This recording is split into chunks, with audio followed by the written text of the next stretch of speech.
Afternoon, Dr. Villa. What we have here is a meme format in which no one asks, no one cares. However, some interesting character phallically inserts their idea unwanted into the public discourse, and that's what makes this a funny meme format. However, what makes this even more of a meme is that that's not what's happening. This is, in fact, a title page to a very academic, intellectual e-reader on memes by William Sturgeon and Luke Jankowski.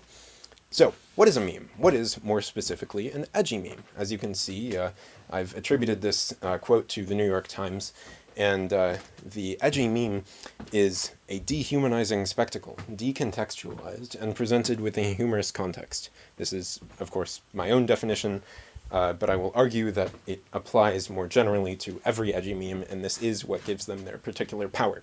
So, you see on your left a boomer meme, an unfunny meme, something that got old about 300 million years ago. But on the right, the intellectual, the interesting man, the Ubermensch will inevitably tend toward the right, the edgy meme. Now, what makes this meme edgy? Well, the subject matter is, of course, the 9/11 attack, which is, all jokes aside, a terrible occurrence in which all society was kind of taken aback because it really showed that what we think is good and generally happens in society, upholding individuality and everyone can be themselves, essentially got taken away in an instant for almost everyone in that building.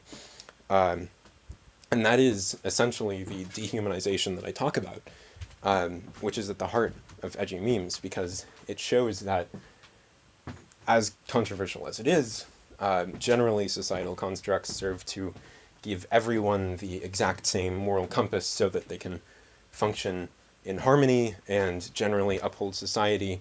The argument, of course, being that this makes life easier for everyone. However, it has the fairly unavoidable side effect of giving the illusion or actuality, that's a completely separate debate, of having lost your agency in the world. And this is generally felt by pretty much everyone.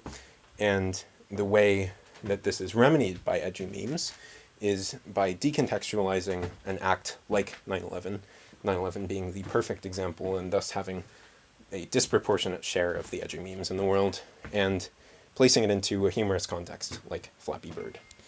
So, here's a selection of specimens. This is one of my favorites. The friend made it. It's perfect and infallible. Mini Wheat, what are you doing in the Belgian Congo?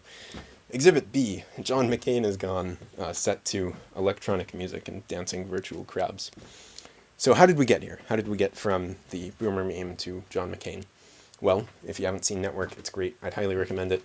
Basically, the guy on your left, Howard Beale, a reporter, is informed that he's going to be fired in 2 weeks, and he takes it upon himself to make one of his last broadcasts essentially a Nietzschean destruction of all societal values, and he ends it by saying, "I'm going to blow my brains out on live television 2 weeks from today."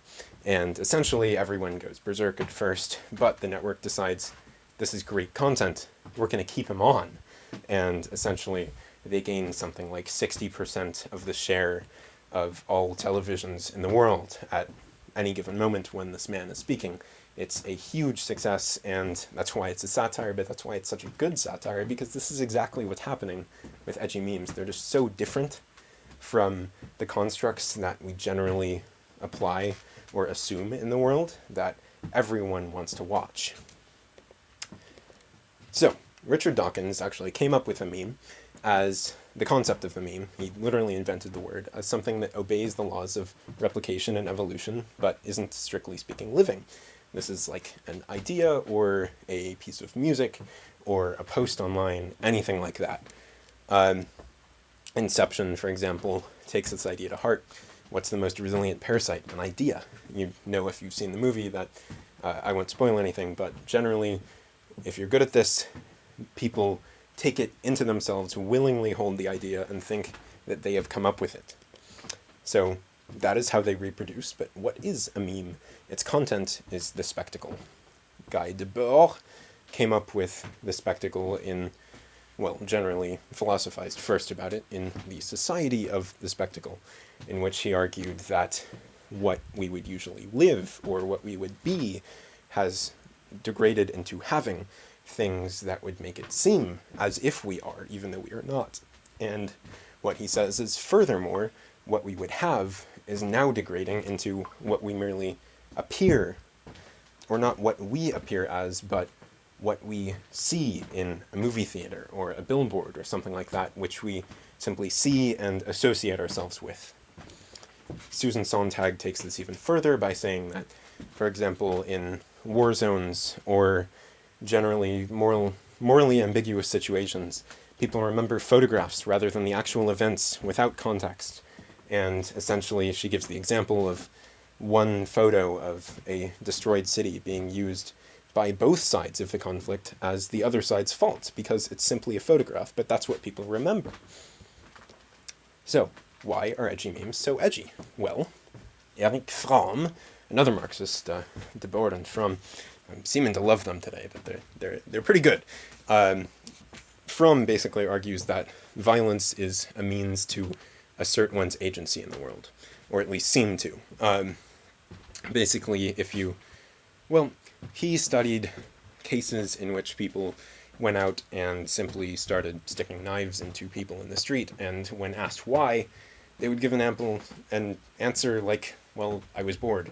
I wanted to, there was nothing to do in the world, and I wanted to really do something, so I went out and stabbed people to show that I could do something. And essentially what he takes from that is people in society, all of these constructs that are being forced upon us, have the side effects, as I've said, of making us feel as if we've lost agency. And I think that's not merely a feeling, but it's fairly true. Whether it's good or not is a completely different debate. But what happens is people want to contradict that by showing that, no, I actually can do something. And that is where violence comes in. So in some, memes are methods of asserting agency through spectacles of morally emptied violence as a reaction to societal morals used in bad faith to uphold order and homogenize the individual. I wrote this about a week and a half ago, but of course the current events have only proved that this is very, very accurate, to say the least.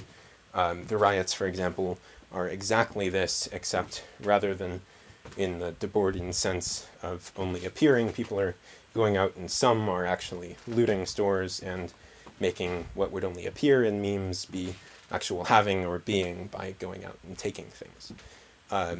But what's so great and potent about memes is that they are merely appearing, they are merely photos. So if people want to react by imposing a curfew or something like that, you can say, hey, I wasn't actually doing it, it's only a photo.